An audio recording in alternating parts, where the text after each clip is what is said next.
Last time, if you remember, I said how I find so many parables here in nature, and in lockdown we're able to experience them.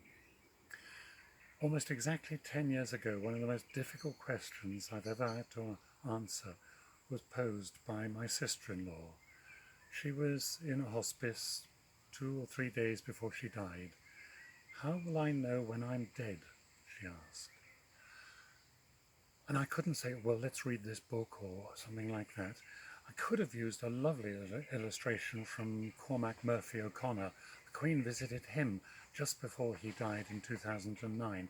He said it was like being in a theatre, and the curtain was about to go up, the orchestra were warming up, and he knew that something incredibly exciting was going to happen.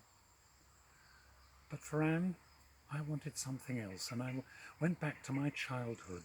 I grew up on first 3 years of my life on a little farm. And I remember when I was 3 years old, my father taking me for a walk across the fields and into the woods and along a path.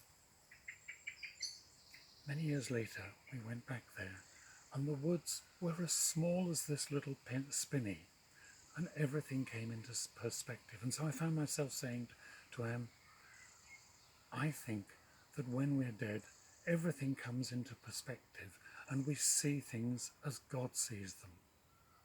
But there's also this path. If you read the Gospels, Jesus says, "In my Father's house are many mansions," is the word we use. Actually, if you look at the word in Greek and in Aramaic, it's more like a staging post, a little shack, not a mansion.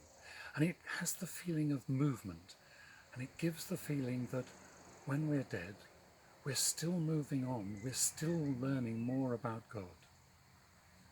So let's learn more about God now through nature, through the Bible, through our friends, through the people we miss at the moment, but also recognize that we'll continue to learn so much more in the life beyond life.